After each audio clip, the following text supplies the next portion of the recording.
You're a forger, and everyone in this room knows it. At the auction preview, the catalog answered him. The word arrived before I understood it.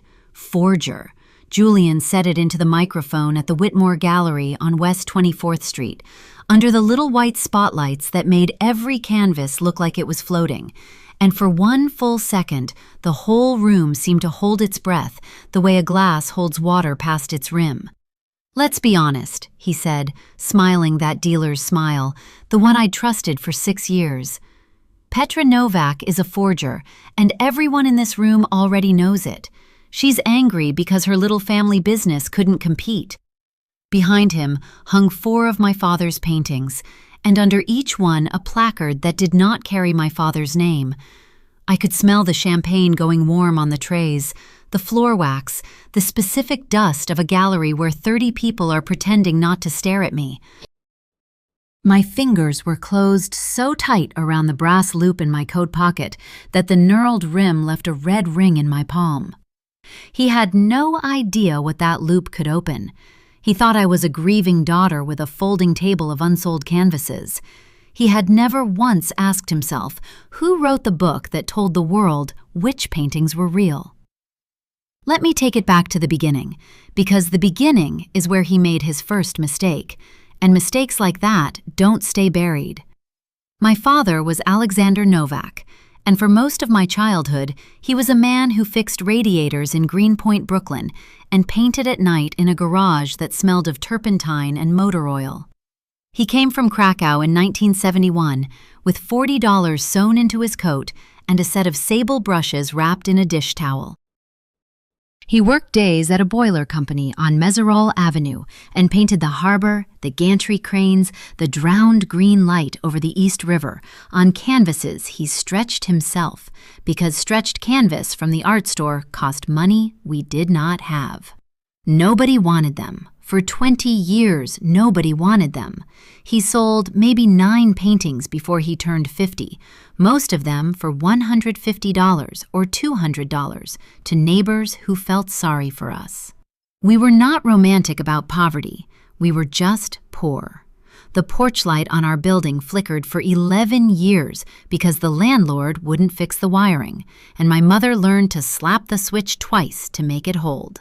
That is the kind of family we were. But my father had one thing that never wavered, and it was his eye. He had the brass jeweler's loop, a Bausch & Lomb 10 times that he'd bought second-hand from a watchmaker on Manhattan Avenue for $12 in 1978, and he would screw it into his eye socket and lean until his nose almost touched the canvas, studying the way a brush had laid down paint. He could tell a hog bristle stroke from a sable one at a glance. He taught me to see the same way. From the time I was 7, he would sit me on a stool and hand me the loop, still warm from his eye, and say, "Petra, the paint always tells the truth. People lie. Paint cannot." I spent my childhood learning to read a brushstroke the way other kids learn to read a clock. Here is the part Julian never bothered to learn. When my father died of a heart attack in March 2013, at 68, slumped over a half-finished canvas of the Newtown Creek, he left behind 411 paintings, 60 years of studio records, and a daughter who had spent her whole adult life becoming the one person on earth who knew every single one of them. Because I hadn't just inherited his eye, I built something with it. After college, Hunter, art history, paid for with 2 jobs and a $19,000 loan I finished paying in 2016. I spent 9 years doing the invisible, unglamorous work that actually decides what art is worth. I catalogued. I did condition reports at a fine art storage warehouse in Long Island City for $17 an hour. I learned provenance research, the paper trail that proves who owned a painting and when. And after my father died, I did the thing that would eventually end Julian. I compiled the Alexander Novak Catalogue Raisonné. If you don't know the term, here it is in plain words. A catalogue raisonné is the master list, the official, scholarly record of every genuine work an artist ever made. It is the single source the entire market checks before spending real money. If your painting is in the catalog, it is real, and it can sell. If it isn't, it's a decoration, and no serious auction house will touch it. Whoever writes the catalog holds the keys to the whole kingdom, and I wrote my father's. Every canvas, every date, every receipt, every x-ray, cross-referenced against his own studio ledgers and stored with the paintings themselves in a non-profit I incorporated in 2015 called the Halvard Archive, named for the street we grew up on. I told almost no one I was the author. In our world, the catalog is supposed to feel like it comes down from the mountain, not from a boiler mechanic's daughter in a Long Island City warehouse. So I stayed quiet. I let people assume the archive was some committee of gray-haired scholars. That quiet would turn out to be the sharpest blade I owned. I met Julian Vance in the fall of 2018 at an art fair on Pier 94. He was 44 then, tan in November, wearing a charcoal Tom Ford suit and the kind of watch that costs more than my father earned in his best 5 years. He ran the Vance Gallery on West 24th, 3rd floor, 4,000 square feet of white wall and blonde oak, and he had a genius for one thing, making people feel that buying from him made them interesting. He came to my father's memorial retrospective at a co-op space in Bushwick, 40 folding chairs, boxed wine, my mother crying in the second row. And he stood in front of the Newtown Creek painting for a long time, and when he turned around, his eyes were wet, or seemed to be. "Your father was the real thing," he told me. "This work should be in the Whitney. Let me help you." I want to be honest because this story only means something if I am. The first years were good, genuinely good. Julian sold 11 of my father's paintings in 18 months at prices we'd never dreamed of.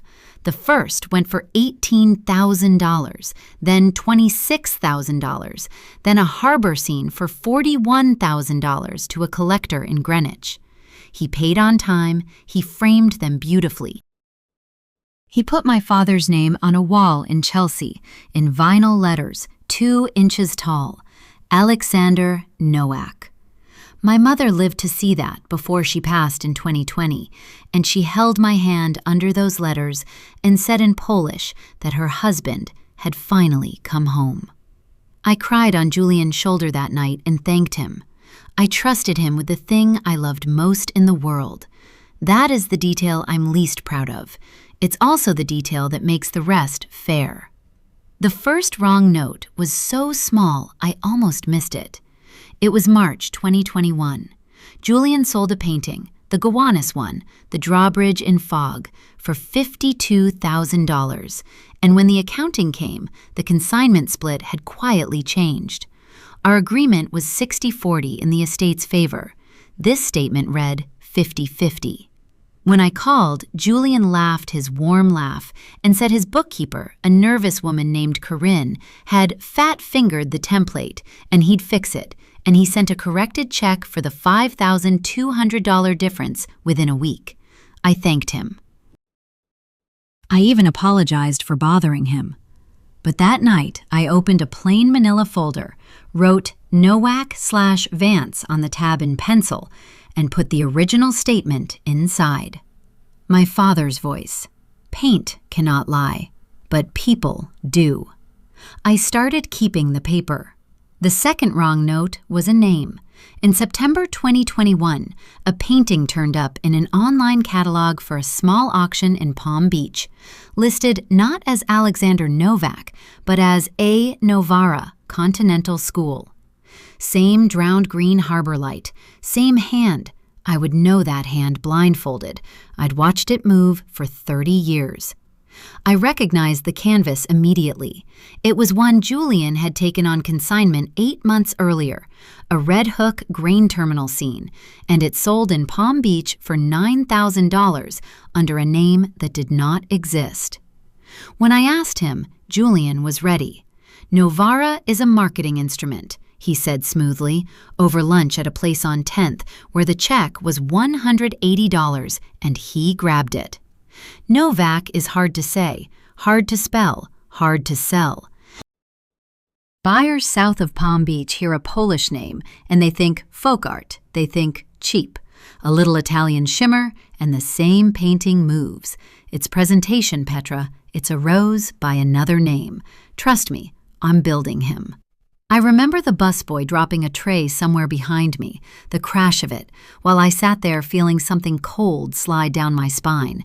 I did not trust him, but I said thank you, and I went home and added a page to the folder. The third note I only heard because of Emmanuel. Emmanuel Osei was the registrar at the Vance Gallery, the man who logged every painting in and out, tracked every location, wrote every condition report. He was 58, precise, a former shipping clerk from Accra who wore reading glasses on a beaded chain and kept the gallery's records in a way I recognized instantly, because it was the way I kept mine, like they were sacred. We'd become friends over the boring beauty of good record-keeping. He called me one Tuesday evening in January 2022, and I could hear his kitchen radio playing gospel low in the background, and he was quiet for a while before he spoke. "Petra," he said, "some of the paperwork Julian is having me file, it is not right. He is asking me to log your father's paintings out to a storage account under a company name I have never heard of. Halvard Holdings LLC, not the estate, not you. Halvard, my street, my archive's name. He'd taken the name of the thing I built and used it to build a shell to move my father's paintings where I couldn't see them. Write down everything, I told Emmanuel. Dates, canvas numbers, where they go. Don't confront him, just keep the paper." "I already started," he said. Of course he had.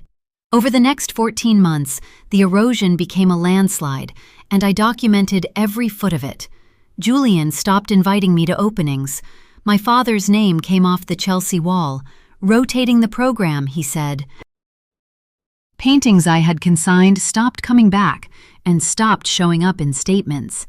When I asked for an inventory, I got silence, then a lawyer's letter on heavy cream stock, reminding me that consignment does not confer a right of audit. Meanwhile, A. Novara was quietly climbing.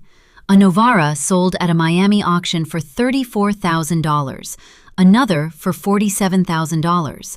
The market was being taught, canvas by canvas, that my father's paintings belonged to a man who never lived, and the man teaching it was pocketing the difference and the whole future upside of a name he was inventing on the back of a dead immigrant's hand.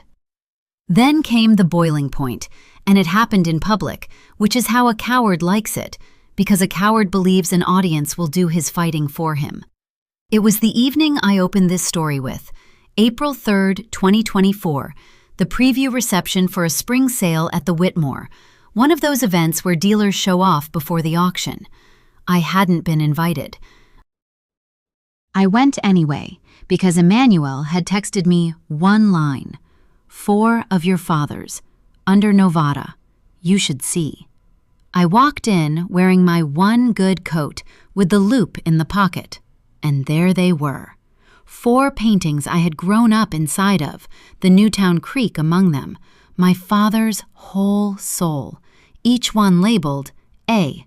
Novara, 1945 to 2013, Continental School, and each one with an estimate that made my throat close, $60,000 to $80,000 a piece. I found Julian by the bar, holding court, and I said, quietly, just to him, that those were Alexander Novak paintings and he knew it, and that I wanted them corrected and returned. He didn't lower his voice. He raised it. He turned so the room could hear, and he said the thing that opens this story. "You're a forger, Petra, and everyone in this room knows it. Your father was a nobody who fixed boilers. These are Novaras. If you say otherwise, you're either lying or you're forging provenance, and I'll have my attorney explain the difference to you." And then, softer, the knife. Nobody here is going to take the word of a boiler mechanic's daughter over mine. Forger. He'd taken the one word that could destroy me in my own profession, the word for the one crime a cataloger can never survive an accusation of, and he'd thrown it at the person who authenticates. The champagne was warm, the spotlights hummed, my palm ached around the brass rim in my pocket. I did not cry. I did not raise my voice. Something in me went very quiet and very cold, the way the loft used to go quiet when my father screwed the loop into his eye and leaned toward the canvas, shutting out the whole loud world to look at one true thing. I said, "Thank you for clarifying your position, Julian," and I left. I stood on West 24th under a streetlight that buzzed, and I did not feel weak. I felt the click. It's a specific feeling, like a deadbolt turning. He'd called me a forger in front of 30 witnesses, and he had done it because he genuinely believed I was a folding table girl with a grievance and no cards. He had spent 6 years never once asking the only question that mattered. Who decides which of these paintings are real? The answer was me. It had always been me. I made one phone call that night from that buzzing streetlight to Dove Ehrlich, an attorney in the Flatiron who specialized in art title and authenticity disputes, a compact man of 61 with a gray beard and the patience of a glacier. I'd met him years earlier at an archive conference and kept his card. He answered on the 4th ring. "Dove," I said, "it's Petra Novak. A dealer just called me a forger in front of the whole market, and he's selling my father's work under an invented name. I want to end him. Legally, cleanly, permanently. Tell me what you need."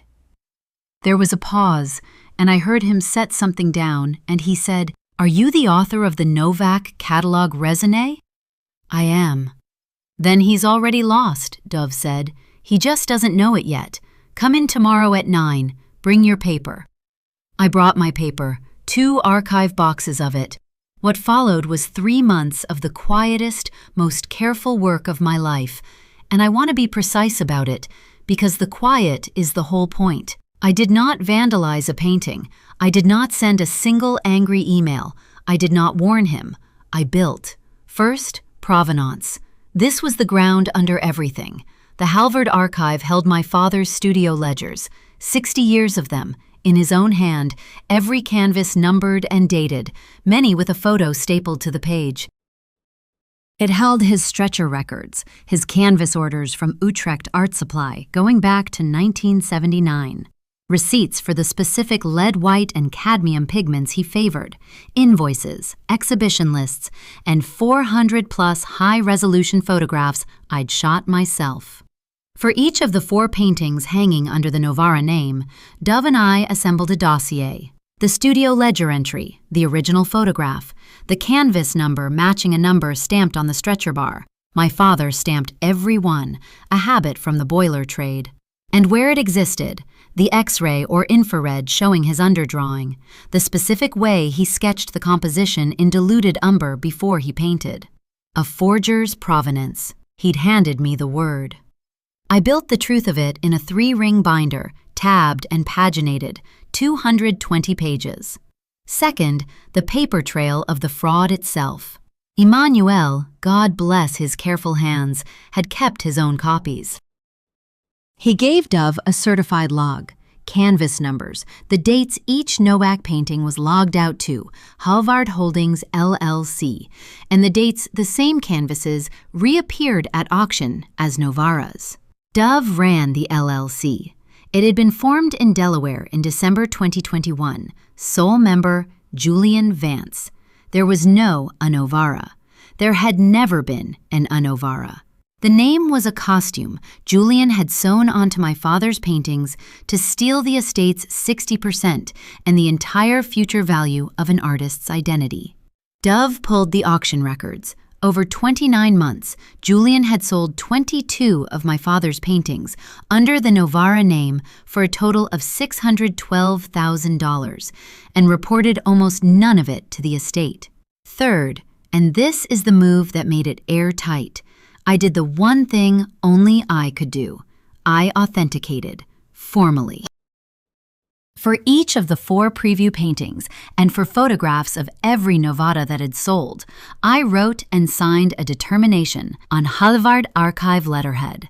This work is a genuine painting by Alexander Novak, 1945 to 2013, catalogued as number such and such in the Alexander Novak Catalogue Raisonné. And I did the mirror image, the killing stroke, a formal statement from the sole recognized authority on the artist that A. Novara was not a person, that no such artist existed, and that every work sold under that name was a misattributed and fraudulently retitled Novak. Do you see it now? The word he threw at me, forger, was the exact crime he had committed. He had faked an identity and sold my father's real paintings under a false name. That is forgery of attribution. And the one human being on the planet with the standing to make that finding stick, the author of the catalogue, the keeper of the archive, was the boiler mechanic's daughter he'd humiliated at a bar. Dove filed nothing yet. That was the discipline of it. "We don't sue first," he said, cleaning his glasses with a little gray cloth. We let him walk all the way out onto the ice. The spring sale preview is June 12th. He's putting up those 4 paintings and 3 more Novaras. He's invited every major collector and 2 auction houses. He is about to stand in a room full of the exact people who need to hear this and vouch, on the record, for paintings I can prove are stolen in identity. We let him host the room. Then we tell the room the truth. Emmanuel came to my apartment the night before. He brought his log in a plastic sleeve and set it on my table like an offering, and his hands were shaking a little, because a man of 58 who has kept honest records his whole life does not lightly end his own paycheck. "He'll fire you the second this breaks," I said. "You know that." Emmanuel took off his reading glasses, folded them, let them hang on their beaded chain. "My grandmother sold cloth in a market in Accra for 40 years, he said. "She used to say, a false weight on your scale poisons everything you weigh after. I have been weighing false for 2 years, Petra. I would like to weigh true again." Then he smiled, small. "Besides, I hear the Halvard archive may soon need a registrar." "It may," I said. My eyes stung. "It absolutely may." I took out my father's loupe and set it on the table between us, the brass gone soft gold at the edges from 50 years of his thumb, and I told Emmanuel the thing my father used to tell me. The paint always tells the truth. People lie. Paint cannot. Emmanuel picked it up, screwed it into his eye the way I'd shown him, and looked at the grain of my kitchen table for a long moment, and laughed like a boy. The auction preview at the Whitmore Gallery, June 12, 2024, 6 p.m. I wore black. I brought a slim leather portfolio and the loupe in my pocket, and Dove at my side in a suit that cost 1/10 of Julian's and fit twice as well. Emmanuel came separately. The room was exactly what Julian loved. 120 people, the good champagne this time, 2 specialists from the auction houses, 3 collectors whose names you would know, and along the far wall, floating under white light, 7 of my father's paintings, each one labeled A. Novara. The 4 from before, plus 3 more, with a combined estimate, I later learned, of $480,000. Julian saw me come in, and his face did something complicated. He crossed the room fast, still smiling for the crowd, and said low through his teeth, "You have some nerve. Security is 30 feet away. 1 word and you're gone, you little forger." "I only need a few words, Julian," I said.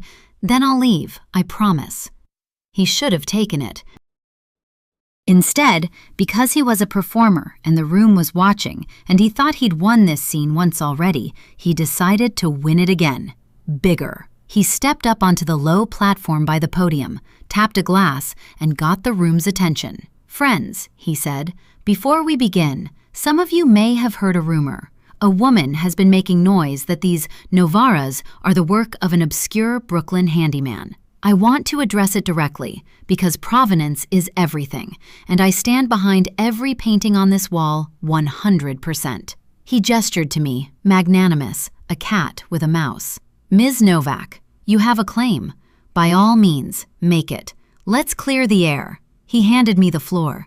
He actually handed it to me. I did not raise my voice. I have never in my life needed to raise my voice. My father taught me that the quiet look at the true thing is louder than any shout. Thank you, Julian, I said. I'll be brief. My name is Petra Novak. My father was Alexander Novak, a painter, born Krakow 1945, died Brooklyn 2013. These 7 paintings are his. I know because I am the author of the Alexander Novak Catalogue Raisonné and the director of the Halvard Archive, which holds his complete studio records. In the art world, that means I am the person the auction houses call to ask whether a Novak is real. I am the authority on this artist. There is no one else. I watched it land. I watched the 2 auction specialists straighten up because they knew exactly what the author of a catalogue raisonné is, even if the collectors didn't yet. The room's attention shifted off Julian and onto me like water finding its level. There is no artist named A. Novara, I said. There has never been. I searched every database in the field. The name first appears in a Delaware LLC filing dated December 2021. A. Novara is a costume that this gallery sewed onto my father's paintings to sell them under a name it thought sounded more expensive. I opened the portfolio. This is painting number 287 in the catalog, Newtown Creek, Evening. Here is my father's studio ledger for it, in his hand, dated October 1994. Here is my photograph of it from 2013. Here is the canvas number, 287, which he stamped into the stretcher bar. The auction house is welcome to lift the frame and check it right now. And here, I laid down the letterhead, is my formal determination as the recognized authority that this is a genuine Novak and that the Novara attribution is false. Then Dove stepped forward, calm as a Sunday, and set a second folder on the podium. I'm Dove Ehrlich, counsel to the Novak estate, he said. For each of the 7 paintings on this wall, and for 22 others sold under the Novara name since 2022, for a total of $612,000, we have matching documentation. We have the gallery's own registrar logs showing these canvases moved out of inventory as Novaks and reappeared at auction as Novaras. We have the LLC filings. This isn't a difference of opinion about a painting. It's a documented misattribution scheme. And every buyer in this room who owns a Novara owns a painting whose title I can cloud tomorrow morning.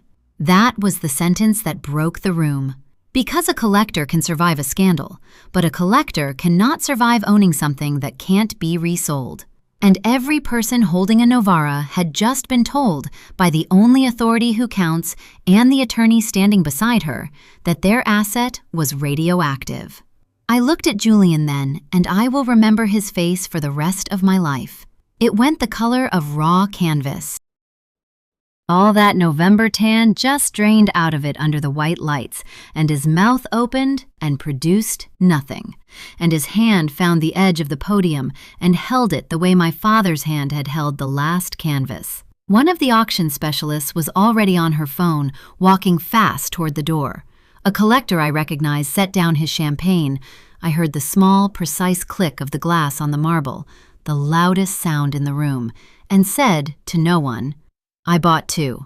Corinne, the bookkeeper, was crying by the coat check, and Emmanuel stood against the far wall with his reading glasses hanging on their chain, and he was not smiling exactly, but he was standing very straight, like a man whose scale had finally come back into balance. Julian tried at the end, the only move he had left. He came off the platform toward me, and the smoothness was gone, and what was underneath it was just a frightened man. Petra, he said, and his voice cracked on the second syllable, We can fix this, privately. I'll correct the labels, I'll pay the estate, A number, name a number please, not here, not like this. I took the brass loop out of my pocket and held it up between us so he could see it, this $12 watchmaker's tool that had seen more truth than he ever would. My father bought this for $12 in 1978, I said. He used it to look at paint up close, because paint doesn't lie. You should have looked closer, Julian. You spent 6 years selling a man's soul, and you never once asked who was writing his book. I closed the portfolio. The number is everything, and you'll pay it in a courtroom, not at a bar. I turned and walked out through 120 silent people, and this time no one thought I was a forger. The rest was paperwork, which is to say it was justice with a filing fee. The 2 Novara paintings in that sale were withdrawn before the hammer ever fell. Within a week, both auction houses issued quiet notices that they would not accept works attributed to A. Novara, which in the art world is a death sentence pronounced in a whisper. Dove's suit for fraud, conversion, and breach of the consignment agreement was filed on June 27th. Julian's own insurer and 2 furious collectors filed their own within the month. He had no defense because the truth had a paper trail and a signature and a stamped stretcher bar, and his whole scheme rested on the assumption that the boiler mechanic's daughter would never turn out to be the mountain the catalogue came down from. In March 2025, he settled rather than face a jury, and the terms are confidential. But I will tell you this. The estate recovered $612,000 plus damages. The Vance Gallery on West 24th closed its doors that spring. It's 4,000 square feet, now a furniture showroom. And Julian Vance cannot sell a painting in New York because no serious house will authenticate anything that passed through his hands. The word he threw at me followed him home and moved in. In this market, he is the forger now. Everyone in the room knows it. Every one of my father's paintings came home to the Halvard archive, relabeled with the only name they ever should have carried, Alexander Nowak, in vinyl letters 2 inches tall on a wall that is mine. Which brings me to the warm part, the part my father would have cared about more than any settlement. The Halvard archive is real now and open. We took a 6,000 square foot floor in Long Island City, 10 blocks from the warehouse where I once wrote condition reports for $17 an hour, and we hung 60 of my father's paintings and put the other 351 in climate-controlled racks that I designed myself.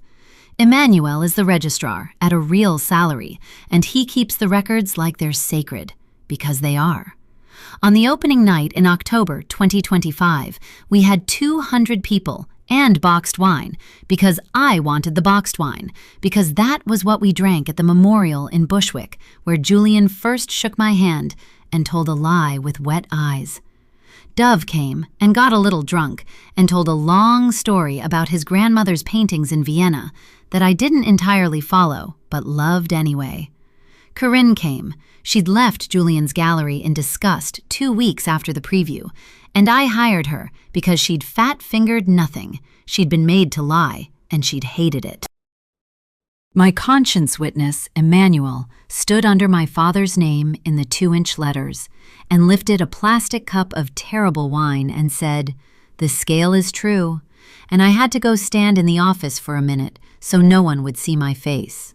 We hired one more person that fall, a young woman named Beatrix, 24, straight out of a master's program, no money, 2 jobs, a $60,000 loan, an eye like a blade. I watched her spot a repaint in a photograph across a room, and I knew her the way you know your own reflection. She is our first full-time cataloger. She will one day carry the archive when I can't, and she will decide what is real long after I am a name in a ledger myself. On her first morning, I took her through the racks, canvas by canvas, and at the end I brought her to the little vitrine by the door, where I'd meant to display my father's brass loop under glass, the way you'd display a relic. I changed my mind about the glass. I took it out, this small, worn thing, warm from my own pocket now, the way it used to be warm from his eye, and I showed her how he'd taught me to hold it, how to screw it in and lean until the whole loud world drops away and there is nothing left but the paint and the truth it cannot help but tell. Then I folded the loop shut and pressed it into Beatrix's hand and closed her fingers over the brass and said, "Look closer than anyone. That's the whole job."